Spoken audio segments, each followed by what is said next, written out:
ব্যক্তি এরকম করে থাকেন তাহলে আপনি স্পষ্টভাবে শিরকের মধ্যে লিপ্ত হয়ে গেলেন।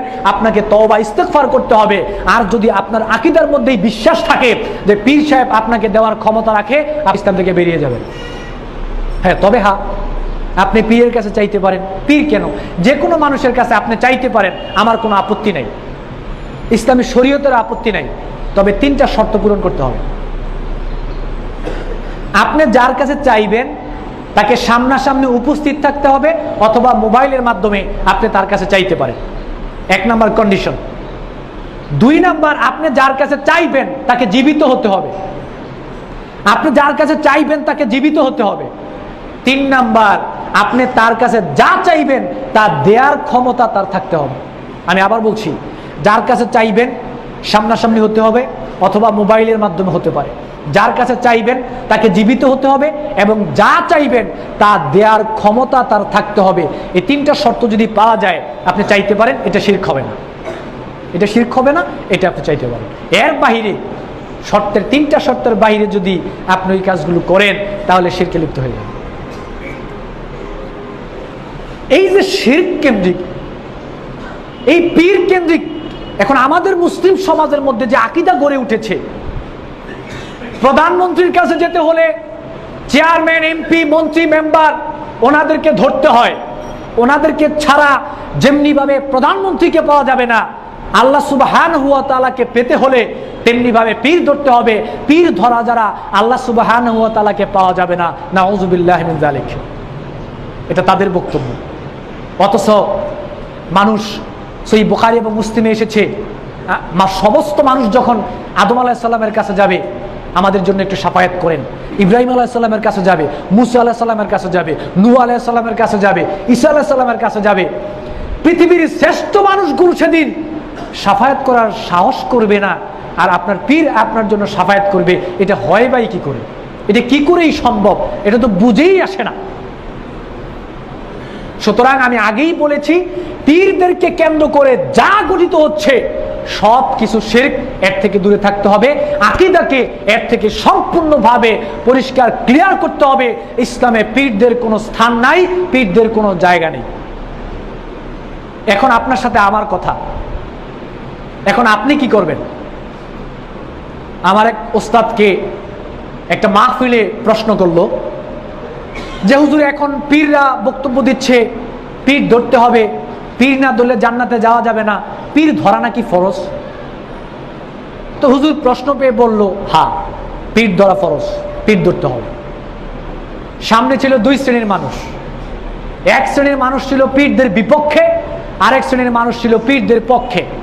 যারা পীরের পক্ষে তারা খুব খুশি, আর যারা পীরের বিপক্ষে তারা চিন্তা করলো যে হুজুর কি বলতেছে এগুলো, পীর ধরা ফরজ, এটা কি বললো হুজুর? তখন হুজুর জিজ্ঞেস করলেন, সোর ধরা কি? বললো সোর ধরা ফরজ। সোরের মতো পীর ধরাও ফরজ। পীর যেখানে পাবেন, পীর যেখানে পাবেন সেখানেই সোরের মতো পীরদেরকে ধরবেন। ধরার পরে সোরকে যা করেন পীরকে তাই করেন। এটা বলার পরে তো মাহফিলের অবস্থা একেবারে তালমাতাল। তো হ্যাঁ, পীর ধরা ফরজ, পীর ধরবেন, ধরে যা কিছু করার আপনারা কইরেন, আমি আর বললাম না। যেহেতু ইসলামে এগুলোর কোনো স্থান নাই, একে ইসলামে বিধানও আছে, ওই বিধান অনুযায়ী আপনারা করতে পারবেন, পরকালে আপনাদের জবাব দিতে হবে না। পীরদের মুরিদ হওয়ার জন্য আয়াত বের করেছে সূরা তাওবার 119 নম্বর আয়াত। এক মুরিদ তার আরেক লোককে দাওয়াত দিচ্ছে পীরের মুরিদ হওয়ার জন্য। বলতেছে আল্লাহ বলেছে পীরের মুরিদ হওয়ার জন্য। বলছে আল্লাহ তাই নাকি? হ্যাঁ। কয় তাহলে দলিল বলো। কয় সূরা তাওবার 119 নম্বর আয়াত, আল্লাহ বলেছে ইয়া আইয়ুহাল্লাযীনা আমানু ইত্তাকুল্লাহ ওয়া কুনু মা'আস সাদিকিন। আল্লাহ বলেছে হে ঈমানদারগণ, তোমরা আল্লাহকে ভয় করো আর সত্যবাদীদের সাথে থাকো। কয় এখানে তো পীরের কথা নাই।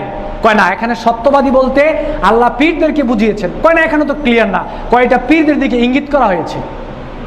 তো সে লোকও ছিল খুব চালাক। সে বলল ভাই তাহলে আমারও কথা আছে। কি? আল্লাহ রাব্বুল আলামিন সূরা আনফালের 12 নং আয়াতে বলেছেন, ফাদরিবু ফাওকাল আনাক ওয়াদরিবু মিনহুম কুল্লা বানান। তাদের গিরায় গিরায় মারো, তাদেরকে ধরো, ধরে গিরায় গিরায় মারো, তাদের কোমরে মারো, তাদেরকে আঘাত করো। কয় এখানে আল্লাহ পীরদের কথা বলেছেন। কয় না, এখানে তো পীর উল্লেখ নাই। কয় এটা পীরদের দিকে ইঙ্গিত করা হয়েছে। দুইটা জায়গা মতো পড়েছে। এজন্য যদি মনে করেন বুদ্ধি থাকে তাহলে কথায় হারবেন না। তারা বুদ্ধি দিয়ে চাচ্ছে, শয়তানি বুদ্ধি দিয়ে তারা চাচ্ছে মানুষকে সেদিকে নেওয়ার জন্য, ডাইভার্ট করার জন্য ইসলাম থেকে। আপনার যদি বুদ্ধি থাকে, ইসলাম সম্পর্কে জ্ঞান থাকে, তাহলে আপনি তাদেরকে পরাজিত করতে পারবেন ইনশাআল্লাহ। এরপরে মাজার কেন্দ্রিক চলছে শিরক। মাজারের বাজার এখন ব্যাপক গরম, মাজারের বাজার ব্যাপক গরম। মানুষ মসজিদমুখী হওয়ার কথা ছিল, আজকে মুসলিম সমাজ মসজিদ বাদ দিয়ে এখন মাজারমুখী হচ্ছে। সেখানে বিভিন্ন ধরনের চাওয়া পাওয়া, মান্যত করা, বিভিন্ন ধরনের জিনিসপত্র সেখানে আজকে মানুষ দিচ্ছে, যেটা ইসলামের টোটাল হারাম, যেটা ইসলামের টোটালটাই হারাম। কোন মুসলিমের জন্য এটা শোভনীয় নয়। সে কোনো মাজারে যাবে, হোক সেটা ইবাদতের নিয়তে, কোন পীরের মাজারে যাওয়াটাও তার জন্য হারাম। সেখানে যাওয়া যাবে না, ইবাদতের নিয়তে তো প্রশ্নই আসে না। সফর করার নিয়তে না গেলেই ভালো। সামনে একটু দেখতে গেলেন, চলে আসলেন, এর বাইরে না যাওয়াটাই ভালো, বেঁচে থাকাটাই ভালো। সেখানে সফর করাটাও ইবাদতের নিয়তে কোনো কিছু দেওয়া, সামান্য একটা জিনিস দেওয়াও হারাম, দেওয়া যাবে না। তবে অত্যন্ত দুঃখ লাগে কখন, যখন দেখি বাংলাদেশের প্রধানমন্ত্রী, যখন দেখি বাংলাদেশের বিরোধী দলীয় নেত্রী, যখন দেখি বাংলাদেশের এমপি মন্ত্রী, যখন বিভিন্ন ধরনের নির্বাচন আমাদের সামনে আসে, তখন ওনারা নির্বাচনের আগে বিভিন্ন ধরনের মাজার জিয়ারত করেন। কেন জিয়ারত করেন জানেন? নির্বাচনে ভালো ফলাফলের আশায়, নির্বাচনে ভালো ফলাফলের আশায় ওনারা গিয়ে মাজার জিয়ারত করেন। এটা শিরক। আল্লাহ রাব্বুল আলামিন সূরা আল ইমরানের 26 নং আয়াতে বলেছেন, কুলিল্লাহুম্মা মালিকাল মুলকি তুতিল মুলকা মিম্মান তাশা। আল্লাহ যাকে ইচ্ছা তাকে ক্ষমতা দেন, আবার আল্লাহ যাকে ইচ্ছা তার থেকে ক্ষমতা ছিনিয়ে নেন। সুতরাং ইচ্ছাটা কি পীর সাহেবের না আল্লাহর? আল্লাহর ইচ্ছা। মাজার 26 বার জিয়ারত করলেও আল্লাহ যদি আপনার কপালে বিজয়ের না লিখে রাখেন, 26 বার কেন 1000 বার জিয়ারত করলেও বিজয়ী হওয়া সম্ভব নয়। আর আপনার কপালে যদি আল্লাহ বিজয় লিখে রাখেন, মাজার জিয়ারত দূরের কথা, আপনি ঘরে বসে থাকলেও আল্লাহ আপনাকে বিজয় দান করবেন। আল্লাহ সূরা আল ইমরানের 26 নং আয়াতে বলেছেন। দুঃখ লাগে রাষ্ট্রীয় পর্যায়ের লোকেরা কিভাবে শিরককে প্রতিষ্ঠা করার জন্য তারা আজকে মাঠে পড়ে উঠে পড়ে লেগেছেন, মাজার জিয়ারত করতে যান নির্বাচনে ভালো ফলাফলের আশায়। এগুলো সম্পূর্ণভাবে শিরক, এটা করা যাবে না, সম্পূর্ণভাবে এটা শিরক, এটা করা যাবে না। মাজার বলেন, পীর বলেন, এই শব্দের ভিতরে যা আছে সমস্ত কিছু মুসলিমের জন্য হারাম এবং সমস্ত কিছু শিরক। এগুলো করাও যাবে না, দোয়াও যাবে না, ধরাও যাবে না। যদি পারেন এগুলোকে ভেঙে চুরমার করে দেওয়ার জন্য মাঠে উঠে পড়ে লেগে যান, সব পাবেন। তারপরে সকল ক্ষমতার উৎস জনগণ, এই কথাটা জেনে শুনে,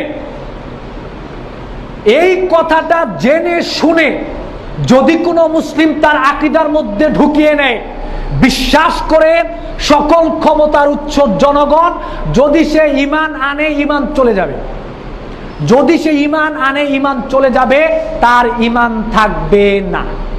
এটা শিরক, শিরকে আকবর, সবচেয়ে বড় শিরক। সূরা মুলকের 1 নং আয়াতে আল্লাহ বলেন, তাবারাকাল্লাযী বিয়াদিল মুলক, সকল ক্ষমতার উৎস হচ্ছে আল্লাহ। সূরা আল বাকারার 165 নং আয়াতে বলেন, ইন্নাল কুওয়াতা লিল্লাহি জামিআ, সকল ক্ষমতার উৎস হচ্ছে আল্লাহ।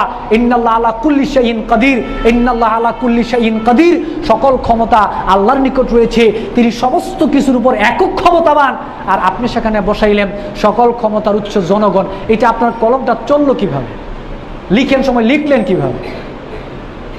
কেমন ঈমানদার আপনি? এটা বিশ্বাস করা শিরক, এটা বিশ্বাস করা যাবে না। এটা আকীদা